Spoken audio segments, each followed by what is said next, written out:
Existen muchas formas de combinar los distintos elementos de un circuito para conectarlos, ¿de acuerdo?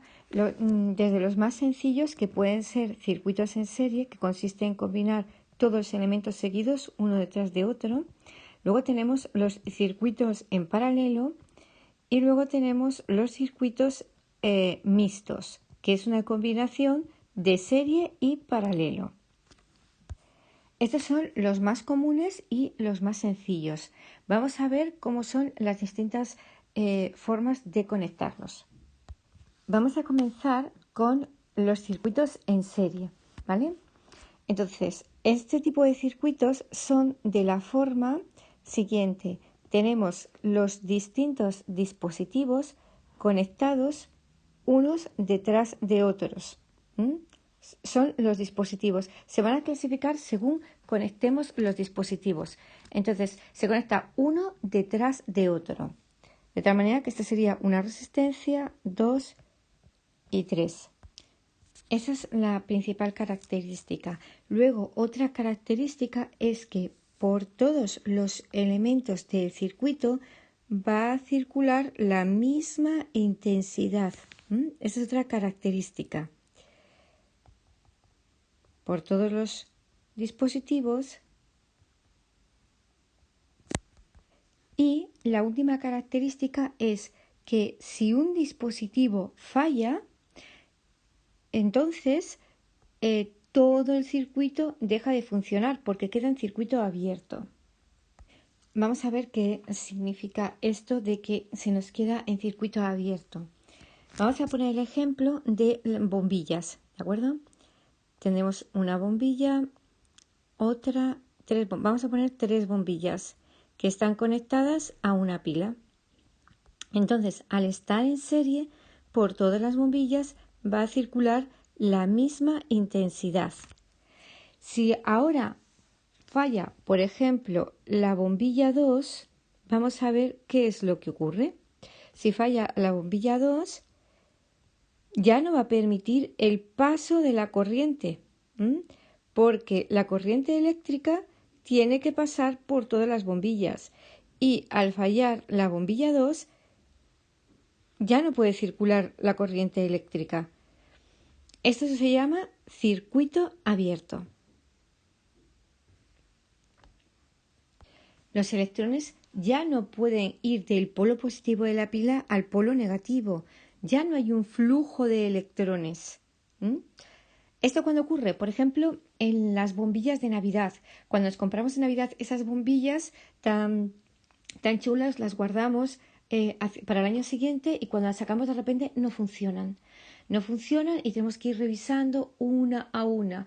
Cuando encontramos la que está estropeada, la quitamos y automáticamente la quitamos y la sustituimos por otra y automáticamente ya funciona. Cuando la sustituimos, lógicamente, o cuando esa que hemos quitado la ponemos en último lugar. Entonces ya funciona porque el circuito queda abierto. Ya vuelve otra vez el circuito a quedar cerrado y ya existe un flujo de electrones. Vamos a ver la siguiente forma de combinarlos, que es el circuito en paralelo. Un circuito en paralelo es, por ejemplo, el que tenemos en la figura, ¿de acuerdo?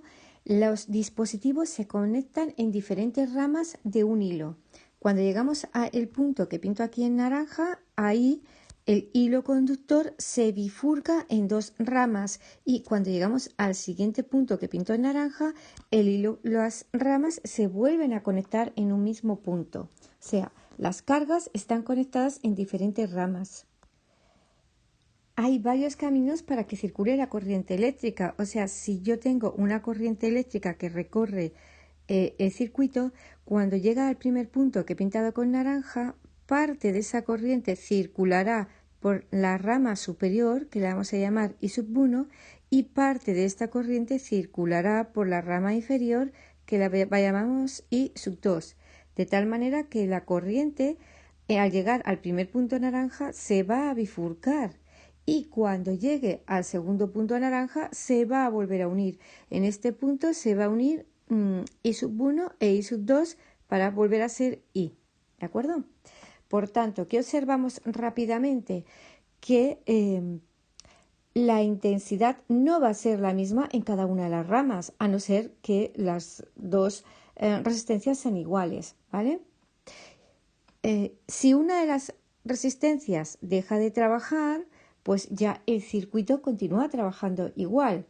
Y además vamos a observar que va a circular más corriente por aquella rama que ofrezca menos resistencia. Vamos a escribir esto. Esto es así. Bien, la intensidad hemos dicho que es diferente en cada una de las ramas porque se va a repartir. Luego va a circular más corriente por aquella rama que ofrezca menos resistencia de acuerdo con la ley de Ohm. Recordamos que la ley de Ohm es V entre R.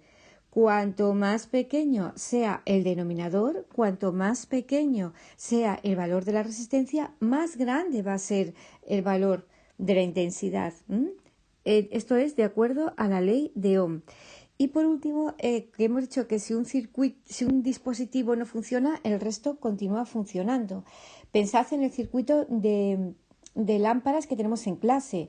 El hecho de que falle un fluorescente, el resto de los fluorescentes siguen funcionando. ¿Por qué? Porque el circuito de nuestra clase está montado en paralelo, ¿vale? Para que la intensidad, para que en caso de que se estropee un fluorescente, podamos seguir con luz durante la clase.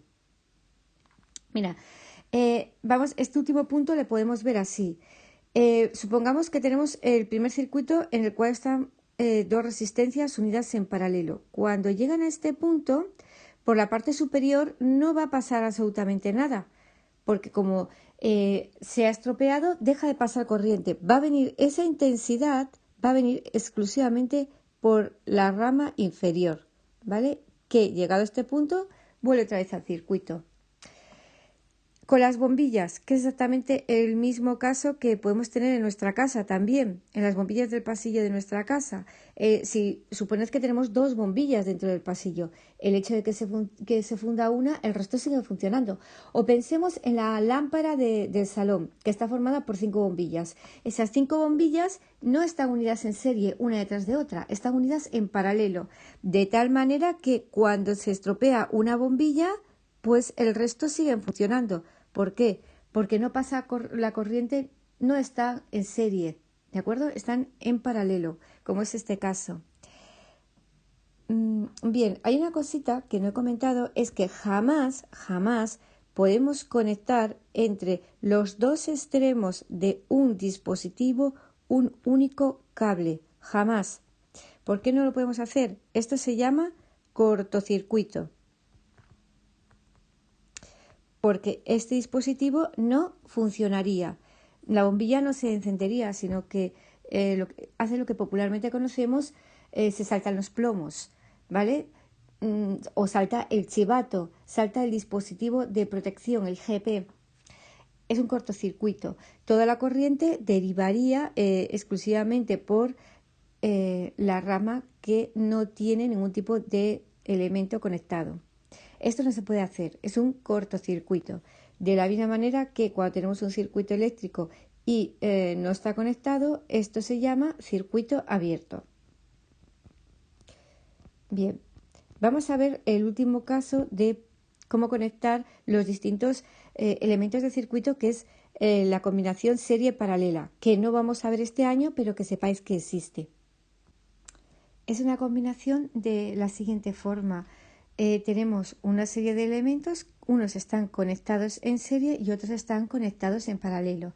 Por ejemplo, esta combinación de aquí es un circuito, o sea, es una combinación en paralelo, de dos resistencias en paralelo, pero sin embargo, cuya resistencia equivalente la podemos llamar R sub E, y sin embargo toda esta combinación de aquí estarían en serie.